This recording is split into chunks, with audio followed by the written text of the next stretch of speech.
Hello and welcome everyone. Yesterday we got a new update for War Selection, which brought a new cosmetic item into the game, the Iron Bull. Like all cosmetics, they do not affect the gameplay in any way, and you can place them for free anywhere on the map to improve the aesthetics around your base, or around your enemy's base. So maybe they will not come for you first. Furthermore, we got some interesting balance changes, and the one I'm most hyped for was the range increase for the melee attack of medieval European pikemen. With a solid 17 in range, they can now attack with 2 and sometimes even 3 soldiers in a line, making them stronger for defending against melee units, but also helping them to close the distance towards enemy archers. Maybe you can even step workers through a wall to stop them from repairing, but I haven't tested this yet. That being said, I hope you enjoyed today's video about a risky frontline strategy featuring Macemen. Alright, we're starting with a really bad spawn here. Why is it a bad spawn? Because I cannot build a warehouse next to my berries. And the territory is very steep, limiting building space for houses and defensive structures. Furthermore, it looks like I'm in a kind of a frontline position, so I'm really thinking what I should do here.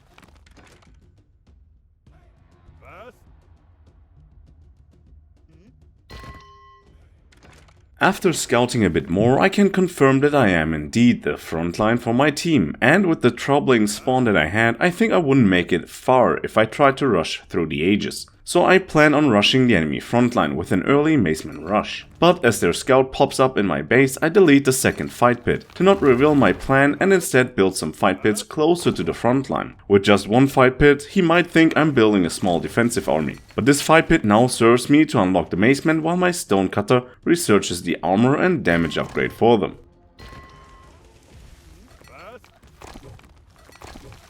The place that I have chosen to build my fight pits on is crowded with boars and tigers, but after some wild swearing in my apartment, I calm down and find a nice spot to build my first few fight pits, where I can recruit the Macemen that will deal with the problem for me.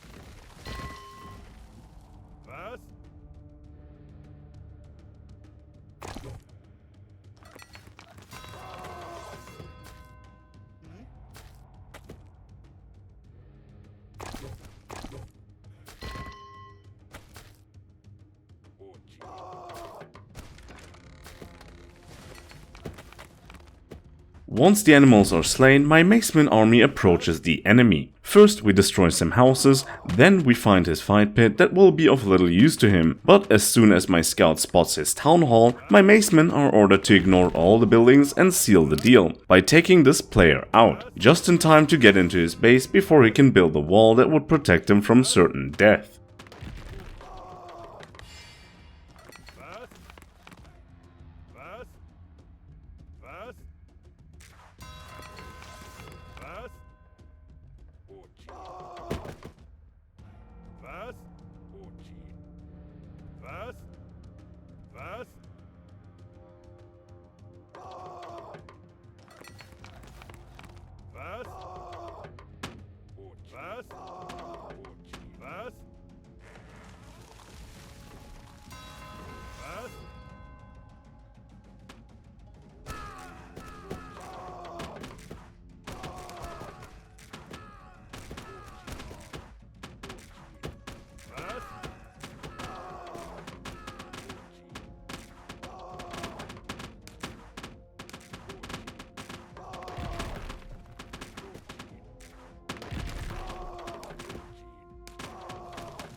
A little massacre and the game is over for this enemy. And because I don't feel like following him on that path, I have my workers construct some towers in my base, better sooner than later, and my fight pits recruit a bigger wave of Macemen, making use of the 90 population cap I unlocked as soon as I reached the Bronze Age. Now I can attack with an army of over 30 Macemen, which is still a big threat to every player that has nothing but a few towers to defend themselves, and can only be battled successfully with a little archer army or many spearmen.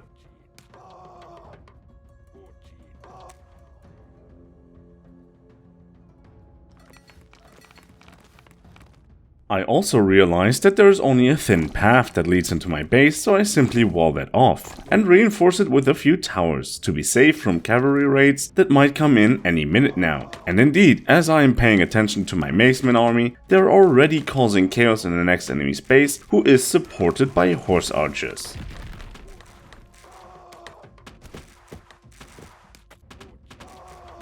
Despite not being able to destroy another enemy, my Macemen do a lot of work for our team by destroying expensive European houses and killing some workers.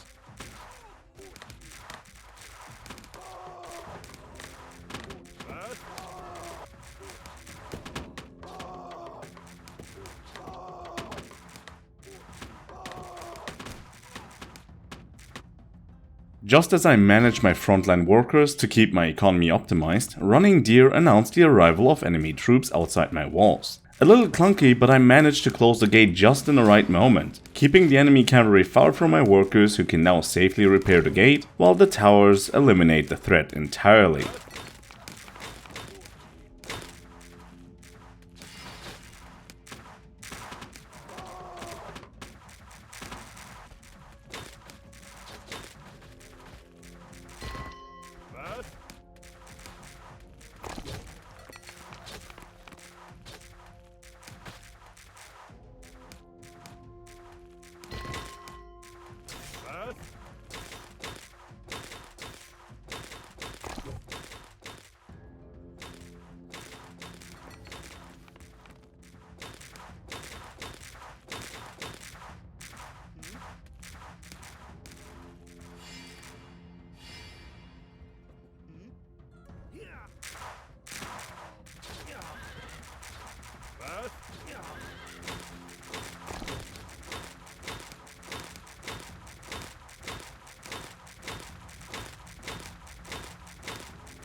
Although I'm a very helpful, friendly and polite person, I have to refuse the request of my ally, who apparently is willing to have my workers slaughtered just so his spearmen can see some action.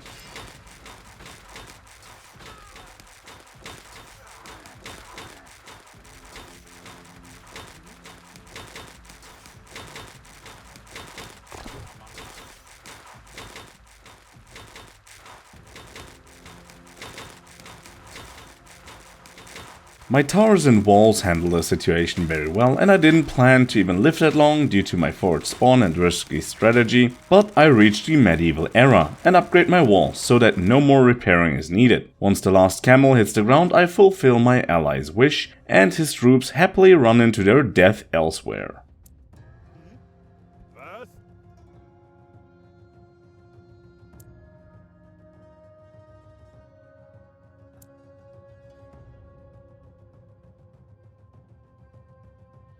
While my teammates from the northern flank keep storming in with 3 light knight armies, I decide that more army is not needed at the moment, and instead build some towers at the front line to maintain territory control, which will make it more difficult for our enemies to gain land.